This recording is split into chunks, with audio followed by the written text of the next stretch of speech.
ಇದು ಕ್ರೀಡಾ ಶಾಲೆ ಆಗಿದೆ. 2.5 ಕೋಟಿ ಕ್ರೀಡೆಯಲ್ಲಿ ಕಬಡ್ಡಿ ಮತ್ತು ಬಾಸ್ಕೆಟ್ಬಾಲ್ ಇದೆ. ಇದು 2001ನಲ್ಲಿ ಎಜುಕೇಷನ್ ಇಲಾಖೆಯಿಂದ ನಾವು ಶಿಕ್ಷಣ ಇದಕ್ಕೆ ಮೊದಲು ಇದು ಅವರಿಂದ ನಾವು ಪರ್ಚೇಸ್ ಮಾಡ್ಕೊಂಡಿರೋದು, ಟೇಕ್ ಓವರ್ ಮಾಡಿದ್ವಿ. ಅಂದರೆ ಇದರಿಂದ ಟೇಕ್ ಓವರ್ ಮಾಡ್ಕೊಂಡಿದ್ವಿ. ಕ್ರೈಸ್ತಕ್ಕೆ ತಗೊಂಡು ಅದನ್ನು ಕ್ರೈಸ್ತು ಶಾಲೆಯಲ್ಲಿ ನಡೀತಾ ಇದೆ. 6ನೇ ತರಗತಿಯಿಂದ 10ನೇ ತರಗತಿಯವರೆಗೆ ಕ್ರೈಸ್ತ ಶಾಲೆ ನಡೀತದೆ. ಸೊ ಇಲ್ಲಿ ಸುಮಾರು 214 ಮಕ್ಕಳು, 18 ಮಕ್ಕಳಿದ್ದಾರೆ. 250 ಸ್ಯಾಂಕ್ಷನ್ ಅಡ್ಮಿಷನ್ ಆಗುತ್ತೆ. 250 ಸ್ಯಾಂಕ್ಷನ್ ಸ್ಟ್ರೆಂತ್. ಆದರೆ ಅಡ್ಮಿಟ್ ಆಗಿರೋದು ಈ ವರ್ಷ 218. ಉಳಿದವರು ಬರ್ತಾರೆ, ಅಡ್ಮಿಷನ್ ಇನ್ನೂ ಬರ್ತಾರೆ, ಪುನಃ ಬರ್ತಾರೆ, ಈ ವರ್ಷ ಇನ್ನೂ ಬರ್ತಾರೆ. ಸೊ ಸ್ಟ್ರೆಂತ್, ಅದರ ಸ್ಟ್ರೆಂತ್ ಇರೋದು ಈ ರೆಸಿಡೆನ್ಷಿಯಲ್ ಶಾಲೆಗೆ 250. ಸೊ ನಾವು ಇಲ್ಲಿ ನೋಡೋಣ, ಇನ್ಸ್ಪೆಕ್ಷನ್ ಮಾಡೋಣ ಅಂಥೇಳಿ.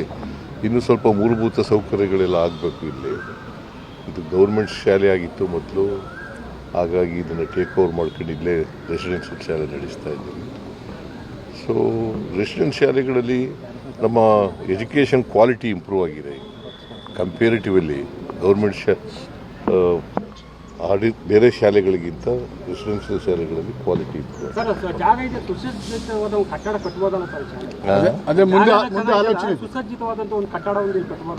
ಆಲೋಚನೆ ಇದ್ದೀವಿ. ಹಂತವಾಗಿ ಕಟ್ಕೊಂಡು ಹೋಗ್ತಾ ಇದ್ದೀವಿ. ಸುಮಾರು 800 ಚಿಲ್ಡ್ರನ್ ರೆಸಿಡೆನ್ಷಿಯಲ್ ಶಾಲೆಗಳು, 833 ರೆಸಿಡೆನ್ಷಿಯಲ್ ಶಾಲೆಗಳಿದ್ದಾವೆ. ಅದರಲ್ಲಿ ಇವು ಆಶ್ರಮ ಶಾಲೆಗಳಿದ್ದವು, ಅವನ್ನೆಲ್ಲ ಈಗ ರೆಸಿಡೆನ್ಷಿಯಲ್ ಶಾಲೆಗಳಾಗಿ ಅವನು ಕೂಡ ಮಾಡ್ತಾಯಿದ್ದೀವಿ. ಸೊ ಊಟ ಮತ್ತು ತಿಂಡಿ ಇಲ್ಲಿ ವಾಸ ಮಾಡಲಿಕ್ಕೆ ಎಲ್ಲ ಮಾಡಿಕೊಡ್ತಾ ಇದ್ದೀವಿ. ಮತ್ತು ಕೋಚಿಂಗ್ ಕೊಡ್ತೀವಿ. ಯಾವುದರಲ್ಲಿ ವೀಕ್ ಇರ್ತಾರೆ, ಸಾಮಾನ್ಯವಾಗಿ ಇಂಗ್ಲೀಷು, ಸೈನ್ಸು, ಮ್ಯಾಥ್ಸ್ನಲ್ಲಿ ವೀಕ್ ಇರ್ತಾರೆ, ಅದರಲ್ಲಿ ಕೋಚಿಂಗ್ ಕೊಡ್ತಕ್ಕಂಥ ಕೆಲಸ.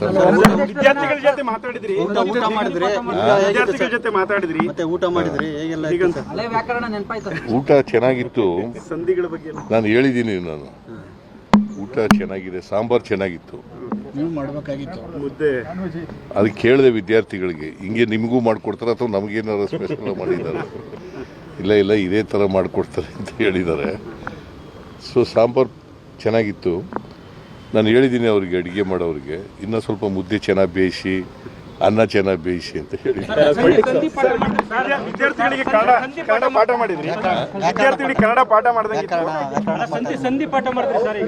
ಇಲ್ಲ, ಪ್ರಶ್ನೆ ಕೇಳಿದೆ ಅಷ್ಟೇ, ಪಾಠ ಮಾಡಲಿಲ್ಲ.